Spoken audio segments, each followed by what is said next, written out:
Ensino sobre a lei, parte 2. Hoje nós vamos falar sobre isso aqui no Devocional. Sejam todos muito bem-vindos, bom dia, uma ótima terça-feira, dia 1º de agosto, primeiro dia do mês.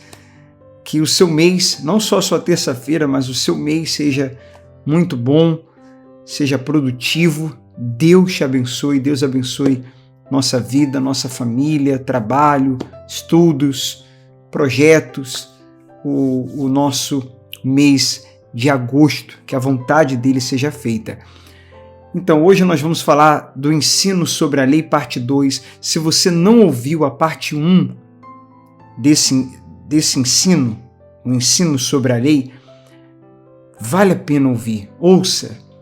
Eu recomendo, sugiro, até peço a você que ouça, tá bom? Para que você tenha um entendimento melhor, completo, digamos assim. Então, nós temos uma playlist. Se você procurar aqui no canal, mais acima, tem uma parte que está escrito ali, playlist. Clica ali e aí você vai na playlist que está com esse título, Ensinos Profundos de Jesus. E aí você procura esse título, Ensino sobre a Lei, igual a esse de hoje, só que a parte 1. E aí você ouve para poder, como eu disse, compreender melhor, tá bom? Então, nós estamos numa sequência de mensagens, às terças e quintas, falando dos ensinos profundos que Jesus deu numa montanha, né, mais conhecido como Monte das Bem-aventuranças, o monte que Jesus ensina o que é ser feliz de verdade, e nós lemos na parte 1, Mateus 5, do 17 ao 20. As segundas, quartas e sextas, nós estamos dando uma mensagem breve e focando na oração. E às terças e quintas nós estamos falando de Mateus 5. Depois nós vamos falar dos ensinos de Mateus 6 e depois Mateus 7. Então hoje é Mateus 5, do 17 ao 20. Nós já lemos na parte 1, o versículo 17, Jesus fala: não pense que eu vim abolir a lei de Moisés ou os escritos dos profetas, mas eu vim cumpri-los. Ele diz, eu vim cumpri-los. E aí nós explicamos isso e vamos continuar nessa parte 2. É importante entendermos que Jesus cumpriu toda a lei. E a função da lei cerimonial se encontrou com Cristo. Porque Cristo, era pré-configurado por todo o ritual cerimonial. Tudo apontava para ele. Toda a cerimônia, os cordeiros, os sacrifícios, o sangue derramado, tudo apontava para a vinda do Messias, para o que Jesus faria na cruz, para o sacrifício dele. Então, a lei cerimonial, ela é descontinuada em Cristo. Nós precisamos olhar, como nós falamos na parte 1, para o Antigo Testamento, à luz de Cristo. Então, tem coisas que não cabem mais, porque agora é Cristo. Cabia antes dele, não cabe após ele ter dito, está consumado. Então, nós estamos falando das cerimônias do Antigo Testamento. Quando um cristão, né, ou quando uma igreja, entre aspas, muitas vezes entre aspas, ela cumpre esses rituais e leva as pessoas a cumprirem rituais e cerimônias, praticarem cerimônias e obedecerem à lei cerimonial. Essa é uma forma de reduzir, isso é chamado de reducionismo, reduzir, minimizar, ofuscar, desclassificar, diminuir Jesus, a graça, a mensagem da cruz, o sacrifício que Jesus fez na cruz, quando maximizamos essas coisas que eram só sombras, que eram só coisas que apontavam para o Messias que viria, quando a gente continua praticando essas coisas, nós estamos desatualizados. Nós estamos praticando algo que valeu para o seu tempo, mas agora não vale mais. Essa desatualização que leva as pessoas a se esforçarem, a muitas vezes se desgastarem e dependendo do caso, até se faz campanhas com base em leis cerimoniais, com base em coisas que foram descontinuadas em Cristo. Então a pessoa perde até seus recursos. Depois o peso da culpa e ameaças, enfim, é muito nocivo o que acontece hoje em dia com muitas práticas que são mais judaizantes do que cristãs. E Jesus acaba ficando de lado.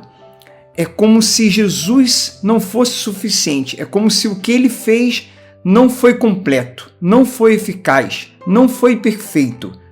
Não foi. E eu preciso fazer algo para aí sim completar.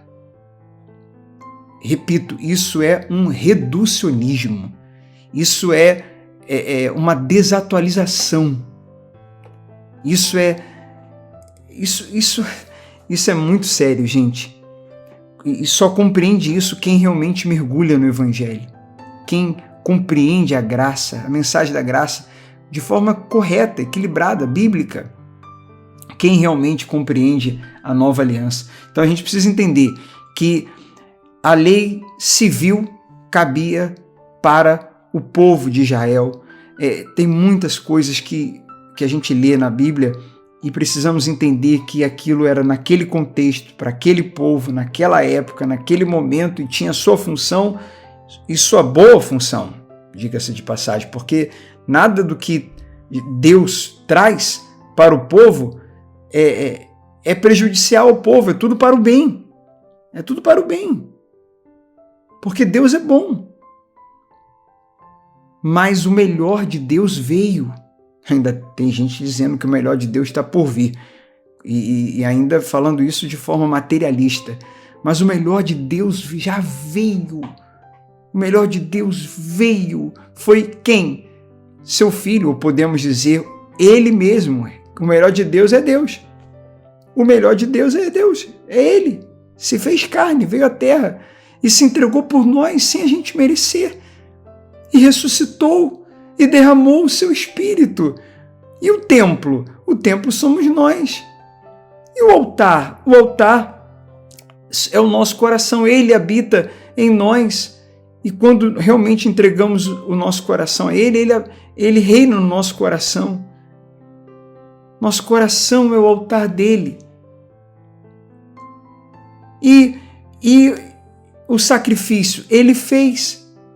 E o cordeiro apontava para ele. Cordeiro é ele. Cordeiro foi ele. A Bíblia o chama de cordeiro. E o sacerdote, todos aqueles que se entregam a Jesus, porque ele diz no Novo Testamento que ele é o sumo sacerdote agora. Antes era uma pessoa que ficava lá no templo e Deus estava lá no Santo dos Santos e só o sumo sacerdote entrava porque Deus habitava lá, a presença de Deus estava lá. E agora a presença de Deus está no templo? A presença de Deus, o templo somos nós, a presença de Deus está naquela pessoa que se torna filha dele, que se entrega para ele realmente.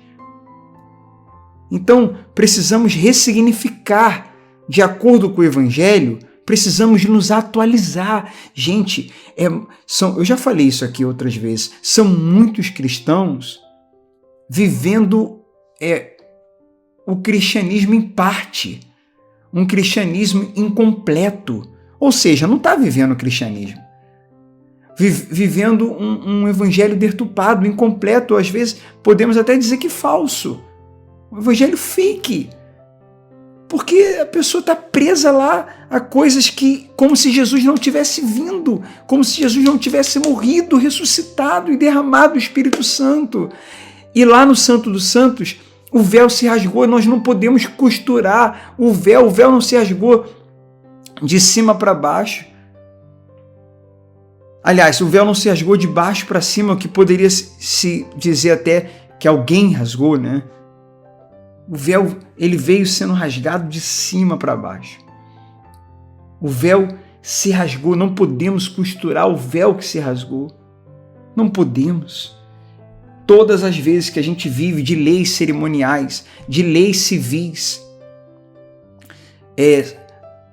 achando que a lei é uma forma de eu ser salvo, a obediência à lei vai me salvar e não a graça. Eu estou costurando o véu que Cristo com sua vida rasgou. Isso é uma afronta, isso é reduzir muito Jesus e o que ele fez na cruz. Claro que tem gente que acredita nisso porque aprendeu errado. Eu sei disso, né? Eu já fiz parte disso. É claro que tem gente que é por ignorância, é por falta de entendimento. Mas tem gente que insiste nisso, insiste em pregar isso, mesmo sabendo que isso não é o que a palavra diz. Não é o que a palavra diz. Sabe por quê? Porque pregar o que o Evangelho ensina, o que a graça ensina, não dá margem para lucros, para dominar, para controlar, para ameaçar, para barganhar, para trocar, para prometer, para ameaçar, para manipular. Porque a graça torna a pessoa, o Evangelho liberta a pessoa. Liberta para libertinagem, para viver como quer, para fazer o que quer, como quiser, quando quiser. Não, porque eu falei da lei cerimonial, tudo que eu estou falando aqui é da lei cerimonial e lei civil.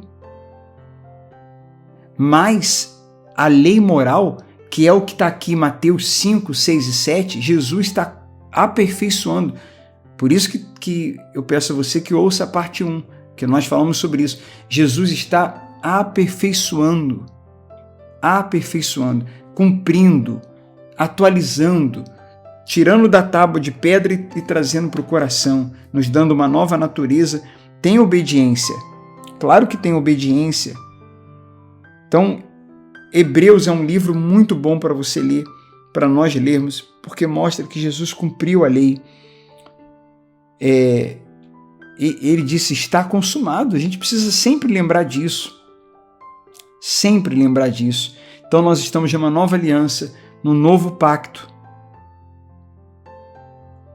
Nós estamos numa nova aliança, nova.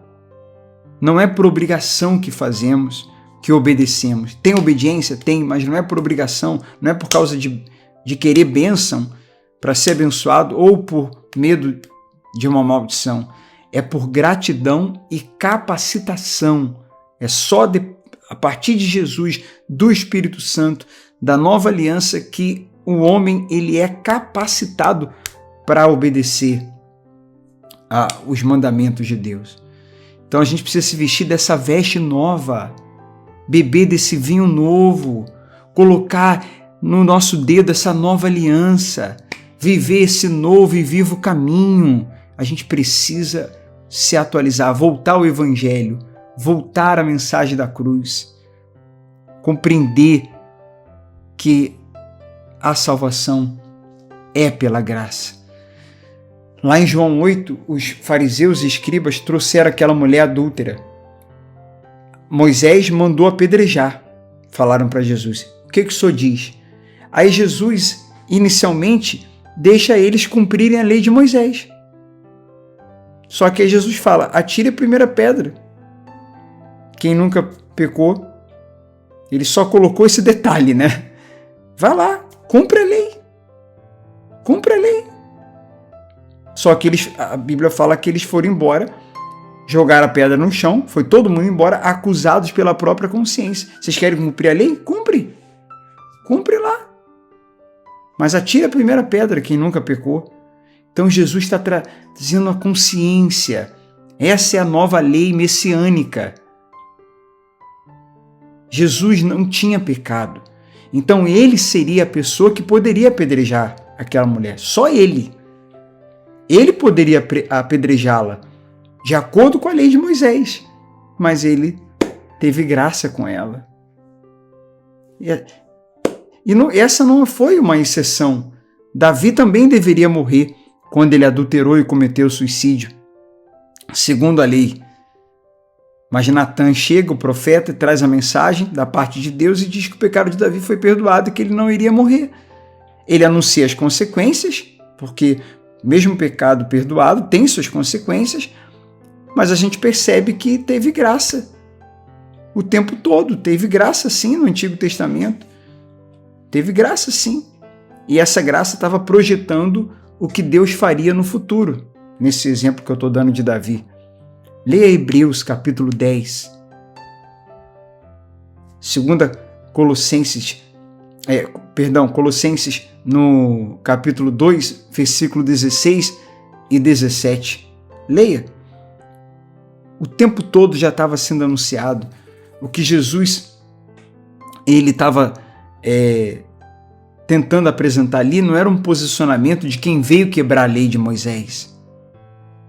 A gente precisa entender que quando falamos de lei, de graça, em Hebreus, no capítulo 7, versículo 12, fala da mudança de sacerdócio, da mudança de lei, não de aniquilação, não do desaparecimento da lei.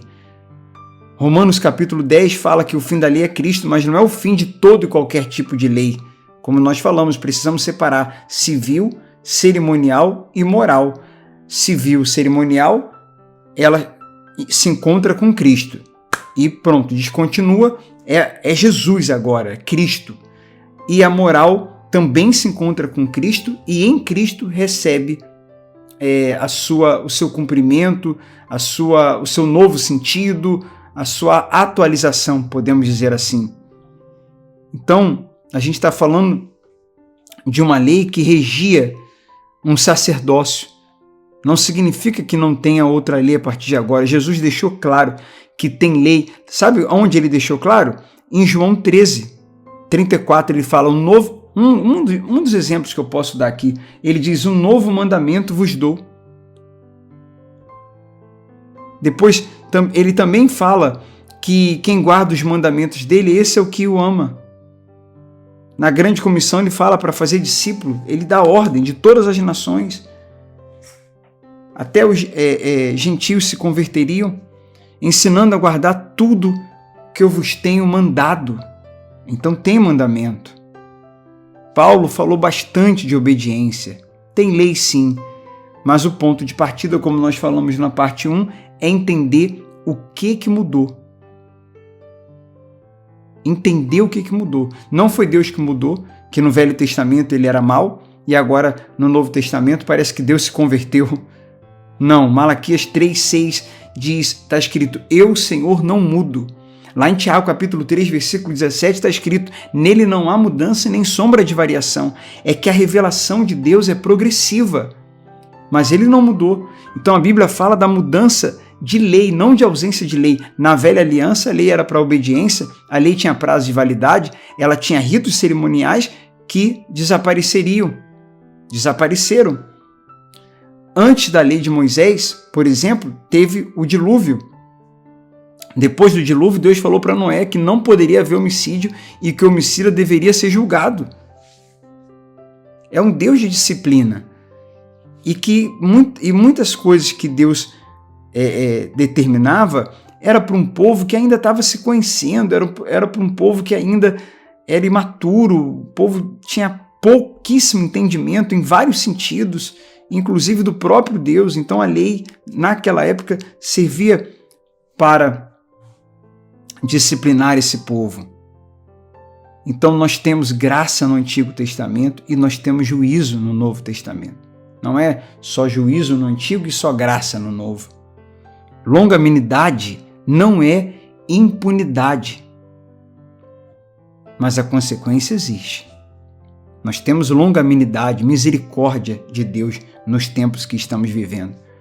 Mas isso não é impunidade, porque haverá um juízo.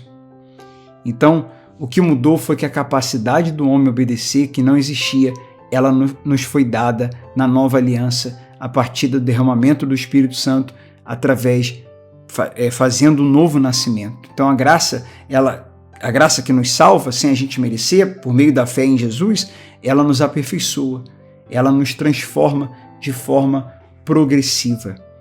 Então, é isso que nós precisamos entender.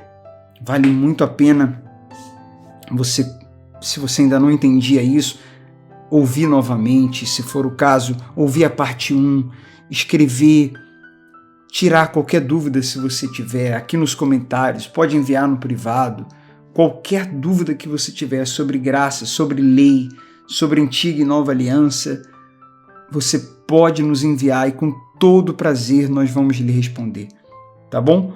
Então essa é a parte 2, talvez essa parte 2 um pouco mais, como é que eu posso dizer, toda a parte 1 e 2, né, foi bíblica, tudo a gente procura passar aqui de acordo com a Bíblia, com o Evangelho, mas digamos que foi um pouco mais técnica, né, no sentido de esses nomes, né, que talvez você não esteja familiarizado, talvez você já entendeu tudo isso que a gente explicou aqui e apenas serviu para reforçar porque você já sabia.